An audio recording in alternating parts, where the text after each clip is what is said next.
Bem, dando continuidade à nossa aula de ensaio de identificação, nós vamos falar da determinação de pH, que eu acho que é algo bastante comum para vocês na rotina do laboratório.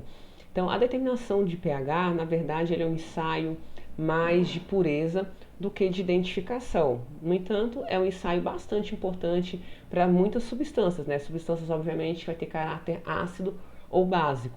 Claro que uma determinada concentração. Então, esse valor, essa faixa de pH que a gente mede, a gente tem que seguir o que está na farmacopeia, né? A concentração que a farmacopeia preconiza.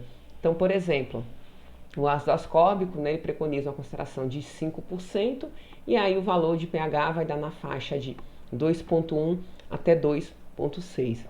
O ácido nicotínico, né, preconizado na concentração de 1,3%, e aí vai ter um pH na faixa de 3 a 3,5. E assim sucessivamente. Então a gente tem que obedecer essa concentração e ver se está dentro dessa faixa de pH. Então a gente pode fazer tanto no pHmetro quanto usando a fitinha. Claro que a fita de pH ela é muito menos precisa, né? Eu vou ter valores ali mais aproximados. Então muito mais preciso é o pHmetro. O pHmetro ele precisa obviamente fazer uma calibração inicial antes da gente fazer a leitura. Aqui na nossa plataforma no Moodle vai estar para vocês um vídeo mostrando passo a passo da determinação de pH. Então eu peço que vocês assistam esse vídeo antes da gente ir para a aula prática. E aí uma vez que você calibrou, a gente tem que lembrar que aqui no pHmetro ele tem uma borrachinha que chama de suspiro. Então antes de fazer a leitura a gente tem que baixar essa borrachinha com cuidado, deixar esse orifício aberto e fazer a leitura. Quando a gente termina de trabalhar com o pHmetro, a gente deve colocar novamente, né, suspender essa borrachinha e vedar esse orifício. Por quê? Porque se esse orifício ficar aberto por muito tempo, aqui a gente tem uma solução de KCl 3 molar. E aí o que acontece? Acontece evaporação do solvente e a gente pode observar cristalização desse sal aqui dentro do eletrodo. Então, se isso acontecer, eu vou perder o eletrodo. E normalmente o eletrodo ele tem um custo de cerca de 50% do valor do pHmetro, então não é barato. Então nós temos que ter cuidado com a quebra, né? Com evitar um choque mecânico, ter bastante cuidado ao manusear o pHmetro. E também, às vezes, o que acontece? Essa solução, ela, mesmo a gente tendo todos os cuidados, ela começa a evaporar. Então é importante também que a gente faça uma reposição periódica dessa solução para a gente aumentar a vida útil dos pHmetros. Então, muitos pHmetros que eu vejo danificados em pouco tempo é realmente pelo mau uso deles. Então eu peço que vocês tenham bastante cuidado. E aqui, obviamente, se eu tiver, por exemplo, a determinação de pH de uma forma farmacêutica, né, semissólida, né, colocar o pHmetro fica complicado. Então muitas vezes a gente opta pela fitinha de pH. Tá? Então aqui a gente tem, né, eu vou continuar com ácido ascórbico, a gente já viu na aula anterior que a gente precisa fazer a análise da rotatividade iótica e a gente vê aqui ó, que o pH, determinação de pH, já entra no ensaio de pureza. Então a gente vê que é uma solução, né, a 5%, peso-volume, que a gente deve preparar, e aí a gente vai determinar esse pH e ele vai ter que estar na faixa de 2,2 a 2,5. Aqui, se a gente for na parte 1 da farmacopeia, a gente vai ter lá onde é que explica a determinação de pH, no item 5.2.19. Tá aqui. Tá vendo? Ele mostra aqui, eu coloquei só um print do iniciozinho, mas lá tá bem detalhado a questão da determinação do pH. E, obviamente, como o pHmetro, as marcas, né, e os modelos pode mudar um pouco a questão operacional, é muito importante que vocês ou leiam o manual do equipamento ou POP para aquele equipamento. Então eu vou disponibilizar os POPs de todos os equipamentos que a gente for utilizar nas aulas. Então eu peço que vocês também leiam o POP antes de manusear o equipamento. Às vezes a pessoa só procura o manual quando tenta usar e dá errado. Então a gente não vai seguir com essa lógica. A gente vai primeiro ler, no caso o POP, né, que ele é mais enxuto, você não pegar um manual de tantas páginas, o POP é mais objetivo, e aí você vai para o instrumento. Então você tem a chance de fazer uma análise muito melhor do que arriscar, né, usar, manusear de maneira errada e a sua análise não dá certo e você ter que voltar para o manual, voltar para o POP para ver como é que realiza aquele experimento. Outro parâmetro, né, que ele serve tanto de identificação quanto de pureza é a cromatografia em camada delgada. Então, a cromatografia em camada, né, os métodos cromatográficos, né, a gente começando pela CCD, a gente tem o que? O fator de retenção. Então, esse fator de retenção, que é o RF, que vocês já viram bastante, ele vai nos auxiliar na possível confirmação de uma substância. Só que para isso, normalmente a gente precisa utilizar o que? A substância química de referência. Então a gente tem o que? Plaquinhas cromatográficas, que vocês, né, já viram. E aí a gente vai ter lá especificado uma fase móvel. Você vai preparar essa fase móvel, vai eluir as placas e vai comparar o que? Comparar esse RF, tá? Então você vai ter o que? Você vai ter a distância percorrida pelo solvente e a distância percorrida pela amostra. Então o RF vai ser o que? A distância percorrida pela amostra dividido pela distância percorrida pelo solvente. Então é bastante simples. E aí, obviamente, a gente pode pegar uma régua, fazer essa medida. Então vamos supor que essa distância aqui ela tenha dado 5 centímetros. E vamos supor que essa distância todinha aqui que percorreu o solvente tenha dado 10 centímetros. Quem vai ser o RF? Vai ser 5, que é a distância percorrida pela amostra, dividido por 10, tá? Então, isso daqui vai ser o quê? Vai dar um RF de 0,5. Então, vocês, né, já conhecem bastante a questão do RF. E aí, uma coisa que é interessante do RF é justamente o que? No caso, a gente vai colocar a matéria-prima e a substância química de referência e a gente vai comparar esse RF. Vou tentar mostrar para vocês aqui um esqueminha. Vamos aqui para o nosso quadro, tá? Deixa eu pegar um quadro. Acho um quadro limpo para a gente trabalhar aqui. Então vamos lá. Então vamos supor que eu tenha lá eu recebo uma matéria-prima, vou colocar aqui um exemplo, paracetamol. Tá? Então vamos supor, eu tenho uma amostra de paracetamol e tem lá especificando a fase móvel. Então a gente vai ter uma placa cromatográfica. E aí a gente vai ter a substância química de referência, que é o nosso padrão, tá? Isso aqui vocês entendem como padrão da substância. E a gente vai ter o que? A amostra, que é o nosso analito. Ou seja, eu recebi a substância, tá? Que aqui é um analito.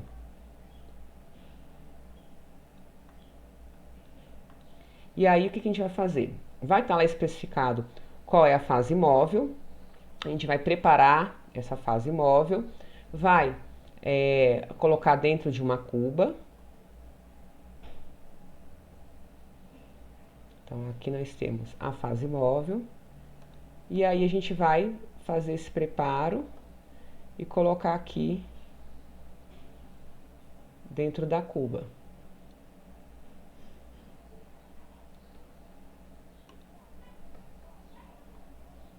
Aqui, ficar bonitinho. Bem, e aí a gente vai aplicar os pontos. Então, um pontinho desse aqui, tá? A gente vai aplicar a substância química de referência, tá? Então, vou chamar isso aqui. E o outro ponto, a gente vai aplicar o quê? A amostra. Então, aqui nós temos a substância química de referência e aqui a amostra que a gente quer investigar, né, confirmar essa identificação. Então a gente pega essa plaquinha, coloca aqui na cuba, tá? E a gente coloca para eluir. Então ele vai eluir.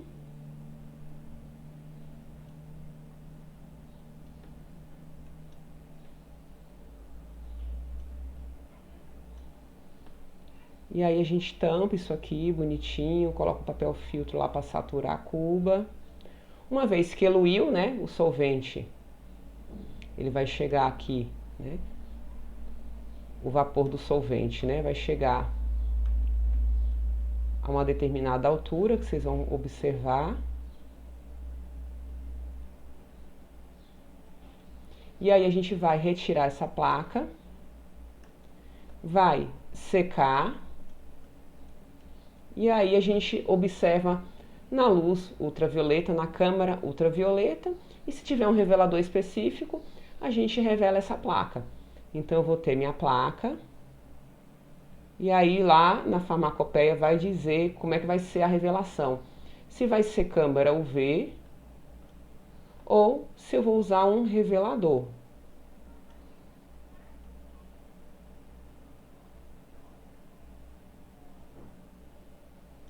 Então, eu vou observar o pontinho aqui, tá? O que que a gente espera? A gente espera que na placa, ao revelar, a gente encontre isso daqui.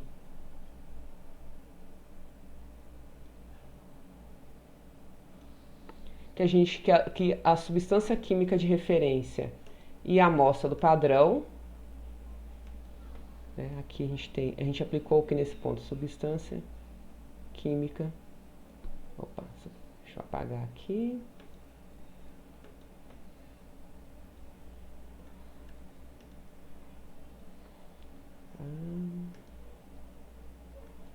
Então aqui é a substância química de referência e aqui a amostra. O que que a gente espera? A gente vai calcular esse RF, que eles estejam alinhados, tá? Que eles tenham essa mesma distância. E aí aqui é um forte indício de quê? De que é a minha substância e que ela está pura. Mas, e se acontecer isso aqui? Tá? E se, por exemplo, nós observarmos isso daqui na nossa amostra?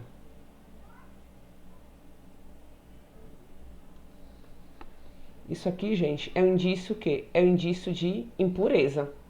Então, beleza, é paracetamol ou a substância de interesse, só que a gente tem aqui um outro pontinho que não era para aparecer. Então, aqui a gente tem o quê? A gente pode observar uma impureza.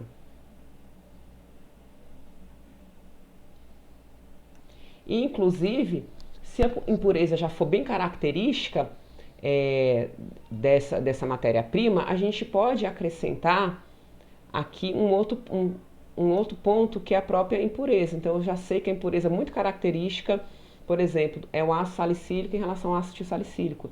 Então, eu posso acrescentar um pontinho aqui, ó. Um pontinho. Vou botar aqui mais larguinho. Que é a minha impureza. Até para eu ter certeza, né? Se a impureza já é esperada ou se é outra coisa. E aqui, né, vai estar, né? Obviamente, quando eu correr a placa, eu vou ter o pontinho aqui da impureza. Olha aqui. Então, aqui nós temos o pontinho da impureza, tá? Então, como eu falei com vocês, a CCD, ela é uma técnica barata, tá? Muito acessível, rápida e que vai me permitir fazer tanto ensaio de identificação, né? No caso aqui, eu vou comparar esse RF, quanto impureza, principalmente, né?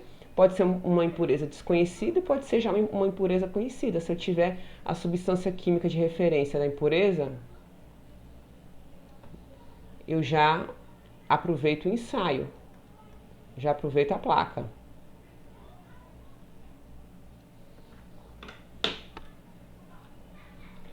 Então vamos lá para a nossa aula, né? Que a gente já viu aqui a questão do RF, eu mostrei, né, o exemplo aqui para vocês.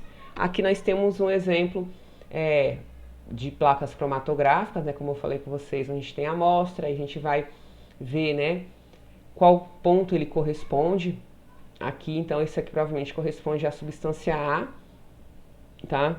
Em relação aqui a B e C, o RF daqui do X, que é o que a gente quer determinar, está mais próximo o quê? Está na altura do A.